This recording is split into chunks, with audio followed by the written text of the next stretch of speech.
সর্বভারতীয় কংগ্রেস দলের নীতি আদর্শ মেনে আজকে দলীয়ভাবে দলের নির্দেশে আজকে আমি আবেদনপত্র জমা দিয়েছি।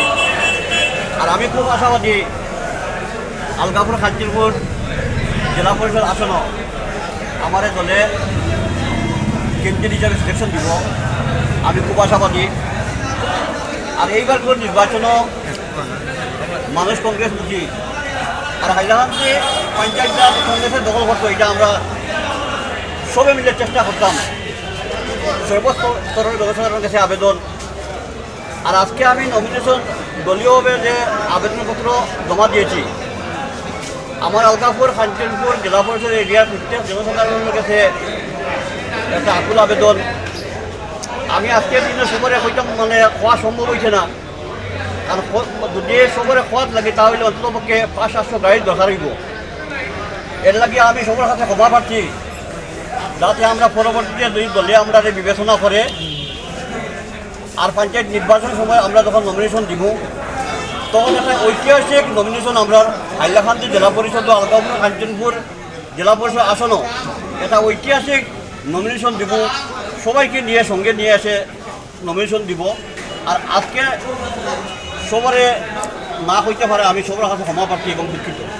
আপনি আগে একবার যেটা হচ্ছে আপনার যে অভিজ্ঞতা আগের আছে এবং মানুষের অ্যাকচুয়ালি নিটটা কি তা দিবে যখন পঞ্চায়েতটা তো কাজ করার বহুত সুবিধা আছে, কাজ করার মানসিকতা যদি থাকে, কাজ করার মানসিকতা যদি থাকে, কাজ করার অনেক সুবিধা আছে পঞ্চায়েতটা। আজকে বিধায়ক থেকেও গাছপুর লেভেলে পঞ্চায়েত রাজের যে ক্ষমতা আছে এখন বিধায়ক থেকেও বেশি আছে তার জেলা পরিষদ এরিয়া, তার এপি এলাকা। এর লাগে আমরা যোগ্য, আমি হাইলাকান্দিবাসীর কাছে আবেদন রাখবো যাতে যোগ্য প্রার্থীর অন্ততপক্ষে মানুষের ভোট দিয়া নির্বাচিত করে যোগ্য প্রার্থীর অন্ততপক্ষে পঞ্চায়েত ফাটায়। কারণ বেশিরভাগ দেখা যায় পঞ্চায়েত তারা আয় এরা আবার পরে জিআরএস কম্পিউটার অ্যাসিস্ট্যান্ট এরা ঘরে বলে যোগ্য প্রার্থী বিবেচনা করতে মানুষের একটু অসুবিধা। এর লাগে আমি আহ্বান রাখবো অন্ততপক্ষে পঞ্চায়েত রাজ বুদ্রা মানুষ, পঞ্চায়েত রাজ দান্ডা মানুষ, পঞ্চায়েত রাজের খাস ভোটটা মানুষ অন্ততপক্ষে মানুষে ফাটাইতো। 2008 থেকে আমি 2013 পর্যন্ত 5 বছর নির্বাচিত প্রতিনিধি আসলাম আমি আলগাপুর মনপুর জেলা পরিষদ।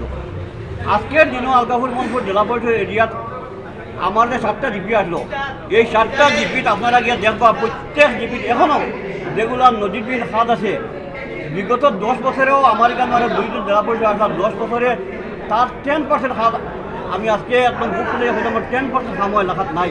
কিন্তু আজকের দিনও আমি 5 বছরের জেলা পরিষদের সদস্য হিসাবে আলগাপুর মনপুর যে খাত করিয়া গেছি আজকের দিনও বিদ্যমান। এর লাগিয়া যদি দলে আমারে টিকিট দেয় আর আমি নির্বাচিত হয়ে আইতাম পারি অন্ততপক্ষে পঞ্চায়েত জাতর যে ক্ষমতা, পঞ্চায়েত জাতর কিতা করণীয় এটা অন্ততপক্ষে পঞ্চায়েত জাতর জেলা পরিষদের কী ক্ষমতা আছে এটা অন্ততপক্ষে মানছে দেখবা যে পঞ্চায়েতের ক্ষমতা কতটুকু আছে। আলগাপুর ব্লক পঞ্চায়েতের বিভিন্ন অভিযোগ আপনি নিজেও অভিযোগ উত্থাপন করতেন, যদি আপনি নির্বাচিত হই তাহলে কি তাই এগুলো না এখনো তদন্ত চলে, এখনো তদন্ত চলে। পঞ্চায়েতরা দেখো যেটা দুর্নীতি খালি আলগাপুর ব্লক কথা নয়, গোটা ডিস্ট্রিক্টও আছে, গোটা ডিস্ট্রিক্টও আছে।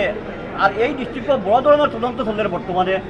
বহুত রাঘব বল দেখবাই জল ডুবা, কেউ কোনো মানে আমার কথা নাই দেখবাই বহুত মানুষ জল ডুবা, যেভাবে দুর্নীতি হয়েছে, যেভাবে কোটি কোটি টাকা দুর্নীতি হয়েছে এটা দেখবা আপনারা সময় অপেক্ষা করেন। কারণ সরকারি তদন্ত টাইম লাগে তদন্ত প্রক্রিয়া বর্তমানে চলে, সিআইডি তদন্ত চলে, চিফ মিনিস্টার বিজনেস তদন্ত চলে। এর লাগে আপনারা এটা একটু ধৈর্য ধরে দেখবা আপনারা।